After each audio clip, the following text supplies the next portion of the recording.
अगर आपको पता चले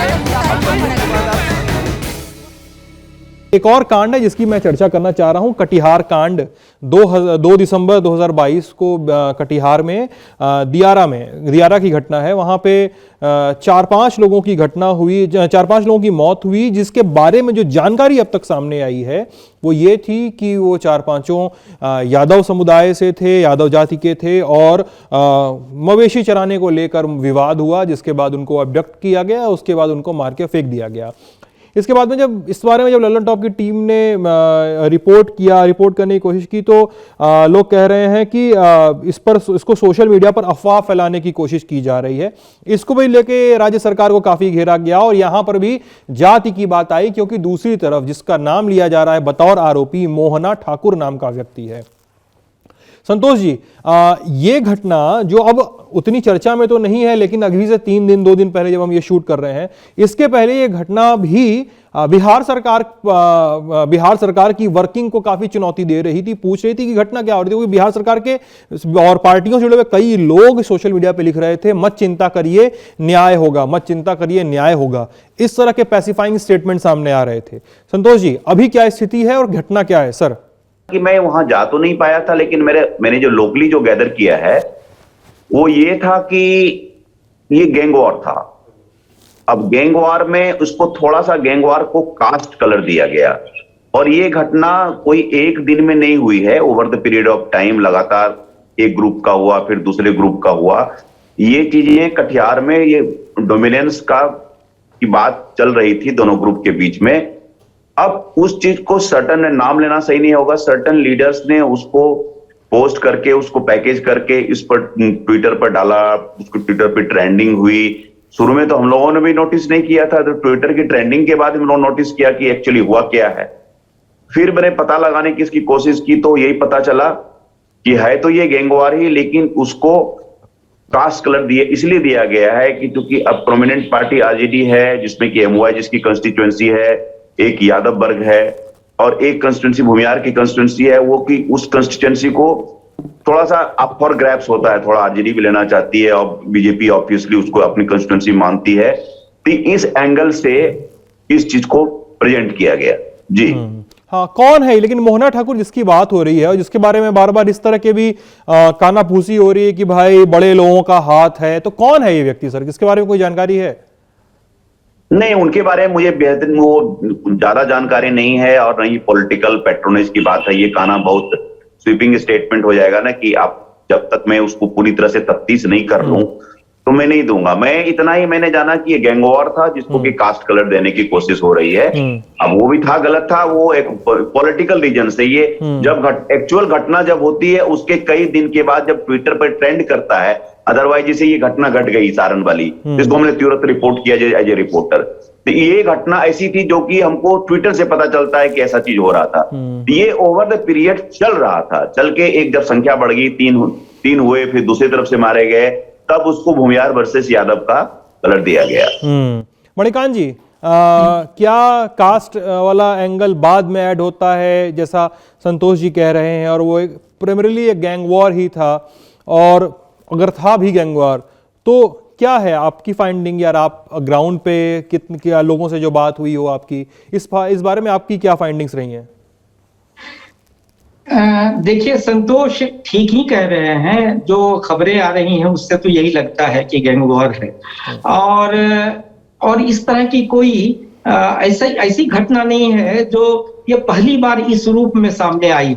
हाँ, क्योंकि बिहार में, हाँ, क्योंकि सॉरी मैं इंटरप्ट कर दूं, लेकिन जिस पक्ष के लोग मारे गए हैं, अरविंद यादव के पक्ष के लोग, उस पर भी केस थे और आर्म्स और हथियारों की तस्करी के आरोप लगते थे उस पे।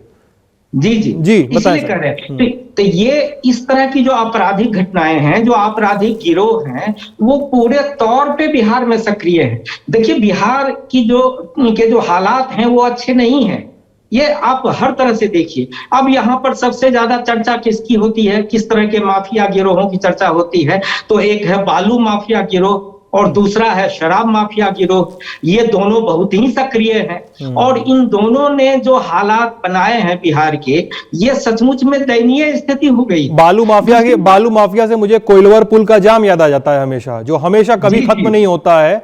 कोइलवर का पुल जितने लोग अगर ना जानते हो तो वो पुल है, और उस पुल पे अगर आप जाएं तो उस पुल पे ट्रक लदे बालू खड़े रहते हैं। उसमें कौन सा लीगल है कौन सा इलीगल है नहीं पता, लेकिन उस पुल पे हमेशा 12 महीने जाम लगा रहता है। बाढ़ के महीने में वो जाम थोड़ा सा कम दिखता है कभी आपको। जी मणिकांत जी। देखिए, अब इसका परिणाम ऐसा हुआ है कि बालू इतना महंगा हो गया, जो निर्माण से जुड़ी हुई जो सामग्रियां हैं वो बहुत महंगी हो गई, और इसमें कमाई जो है माफिया लोगों की बहुत ज्यादा हो गई।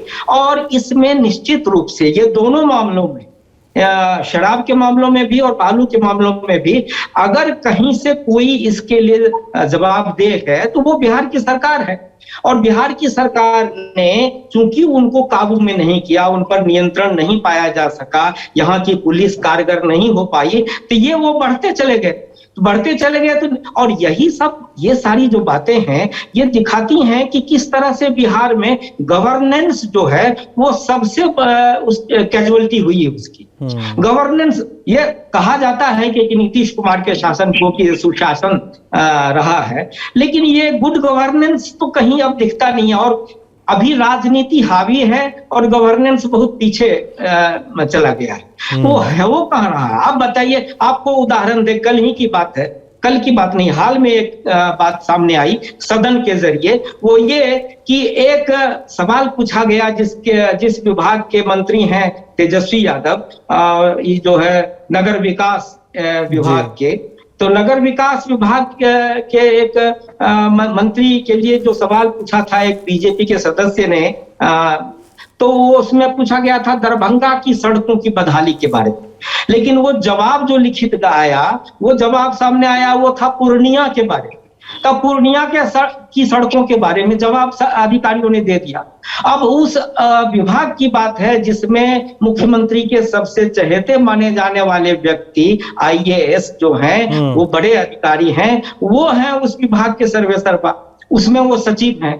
और नगर विकास विभाग की तरफ से ये जवाब आता है, दरभंगा के बारे में पूछा जाता है, सदन में जवाब दे, तो इसकी आप समझ सकते हैं कि कितनी गंभीरता की कमी है। और एक बात और कहना चाहता हूं सिद्धार्थ, हुआ यह है कि अभी जो माहौल है बिहार का, जो सत्ता राजनीति जिस तरह की यहाँ चल रही है, वो माहौल है, इसमें मेरा ख्याल है कि नीतीश कुमार ने अभी पिछले कुछ दिनों में जिस तरह से तेजस्वी यादव को आगे लाने का, दिखाने का, या उनको सौंप के चले जाने का, ये सब जो बयान दिए हैं, वो साफ साफ यही लगता है कि नीतीश कुमार ये नहीं चाहते कि किसी कारणवश लालू परिवार अधीर हो जाए। ये तो सत्ता जल्दी छोड़ ही नहीं रहे हैं, ये कुर्सी खाली ही नहीं करेंगे तो तेजस्वी को मौका कहां मिलेगा? और फिर अगले विधानसभा 2025 विधानसभा चुनाव में क्या स्थिति बनेगी नहीं बनेगी? तो ये जो मौका था लालू परिवार के लिए या तेजस्वी के लिए कि वो मुख्यमंत्री हो सकते थे, और जिसका संकेत नीतीश कुमार ने बार बार दिया था, और कहा यह जाता था, राजनीतिक हलकों में चर्चा थी कि यही डील है। तो अब ये डील है कि नहीं है ये तो मुझे नहीं मालूम, लेकिन नीतीश कुमार द्वारा बार बार ये कहे जाने का अर्थ ये लिया जा रहा है कि वो किसी तरह से संतुष्ट करके रखना चाहते हैं लालू परिवार को कि अभी इन्हीं के जिम्मे में सारा आएगा राजपाट, अभी आप तो लोग शांत रहें। और ये अपने लिए राष्ट्रीय राजनीति में संभावना तलाशने को निकलना चाहते हैं, और वो संभावना देखना चाहते हैं, वो टटोलना चाहते हैं। और उसमें मुझे लग रहा है कि अगर इनको कामयाबी मिलती हुई दिखेगी, तब तो ये बिहार की राजनीति से पूरी तरह अलग होकर राष्ट्रीय राजनीति में जाएंगे।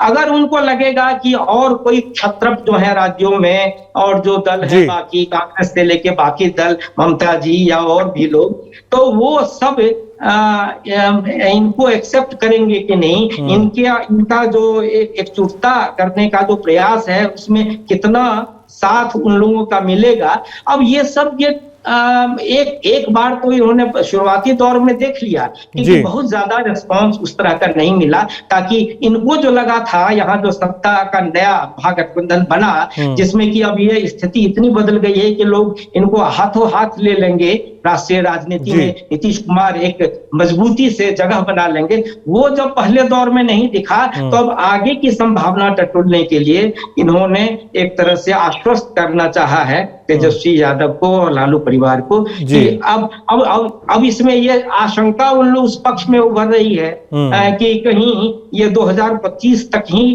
अपनी कुर्सी को ये सलामत रखना चाहते हैं और उधर राष्ट्रीय राजनीति में भी एक अपनी संभावना तलाश रहे हैं। क्योंकि नीतीश कुमार पे सवाल लंबे समय से उठते भी रहे हैं जी।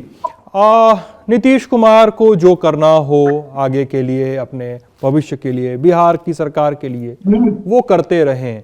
नीतीश कुमार जो करना चाहें वो उनकी मर्जी है। ये कोई भी एडमिनिस्ट्रेटर, कोई भी नेता, कोई भी पॉलिटिशियन, उसकी मर्जी हो सकती है। पॉलिटिकल एग्जिस्टेंस, पॉलिटिकल विचारधारा लोगों की जान से बढ़ के नहीं है। जब आपको ये लगता है, जब आपके ये दावे हैं कि राज्य पिछड़ा हुआ है, तो सरकार को ये भी शिनाख्त करनी होगी कि राज्य का पिछड़ापन दूर कैसे करें, राज्य को राजस्व कहाँ से ला कर दें। कोरोना के जब लॉकडाउन खुले तो कई राज्य सरकारों में जहां शराब वैध रूप से बिकती है, वहां शराब की दुकानें इस वजह से खोली गई कि शराब से रेवेन्यू आता है, शराब से सरकारों को कमाई होती है। शराब खराब चीज़ है, नहीं पीनी चाहिए। ये इस वैधानिक चेतावनी के साथ भी अगर आप शराब नहीं बेच रहे हैं तो राज्य को राजस्व कहाँ से ला कर दे रहे हैं, राज्य को नौकरियां कहाँ से ला कर दे रहे हैं, और वो जो कानून है जिसका इम्प्लीमेंटेशन है वो कितना मुस्तैदी से कर रहे हैं कि लोगों की ज़िंदगियां आप बचा पा रहे हैं या नहीं। इस पे सवाल उठाए जाएंगे, और सवाल अगर उठाए जाएं तो उसका तल्खी से, क्रोध में, गुस्से से जवाब न दिया जाए। अपनी जवाबदेही की जिम्मेदारी, क्योंकि ये टैक्स पेयर्स हैं जो आपसे सवाल पूछते हैं, ये लोग हैं, ये मीडिया है और ये चुने हुए लोग हैं जो आपसे सवाल पूछते हैं, उस संयम और उस पूरी समझदारी के साथ अपने एडमिनिस्ट्रेशन को पक्का रखने का दावा करते हुए भी जवाब दिया जा सकता है।